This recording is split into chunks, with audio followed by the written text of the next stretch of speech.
જય હાટકેશ. આમ તો આજના પ્રસંગે નિશબ્દ જ છું, પણ છતાંય ઈલાબેન સાથે મારે અત્યંત ગૌરવ હતો.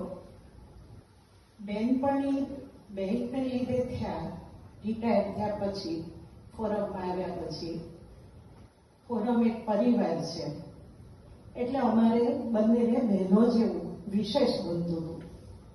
પણ ખબર નહીં હૈદરાબાદ ગયા, આવ્યા એ ખબર ન પડી.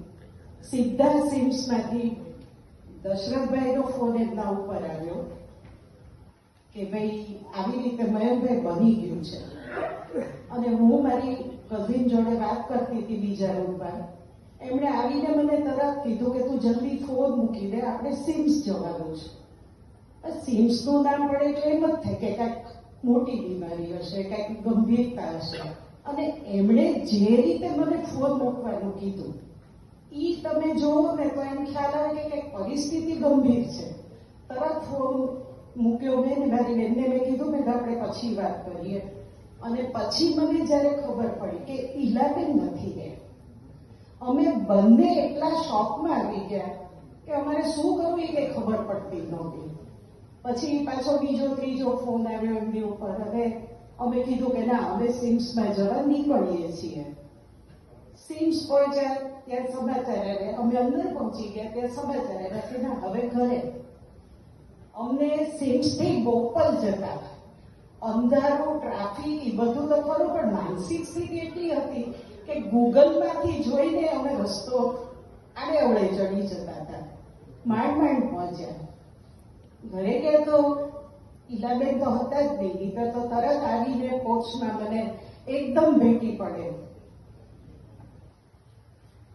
ઈ બધું મગજમાં, અને ત્યાંનો માહોલ તો એવો જ હોય.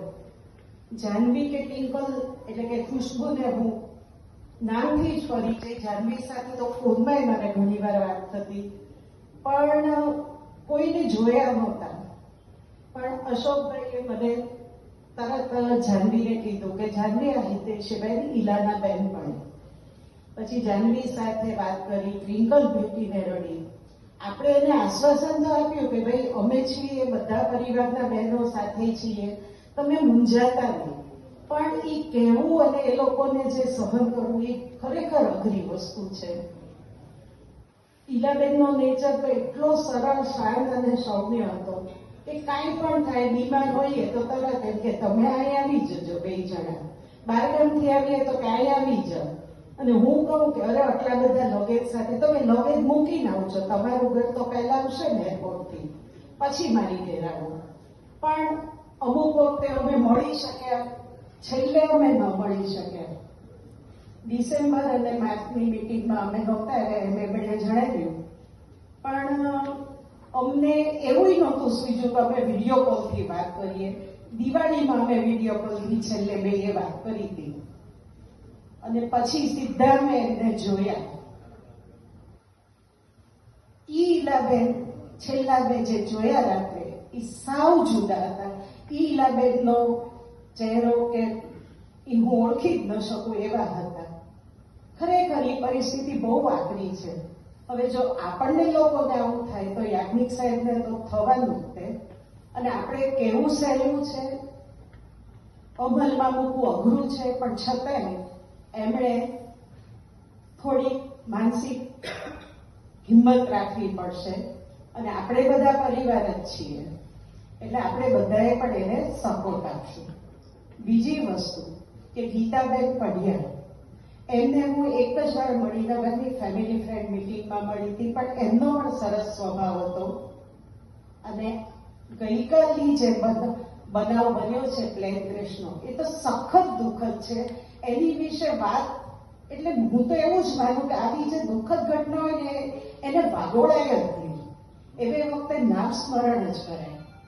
એની માટે તો અને આવી બધી પરિસ્થિતિ માટે આપણે ફક્ત ભગવાનને પ્રાર્થના જ કરવાની કે સર્વને શાંતિ આપે, મોક્ષ આપે.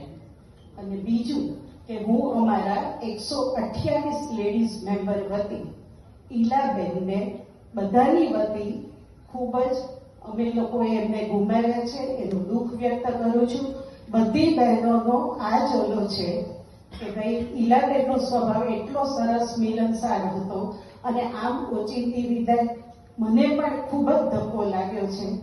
પહેલા તો હું બોલવાની જ નહોતી, મેં ના જ પાડી હતી અથવા તો મેં કોઈ એવો વિચાર જ નહોતો કર્યો, પણ મેં કીધું કે ના, મારે ઈલાબેન સાથે સંબંધ હતો અને મારી 128 બહેનો કે જે બોલી નહીં શકે પણ અંદરથી તો અનુભવે જ છે, માટે બધા વતી હું તેમની માટે શાંતિની પ્રાર્થના કરું છું.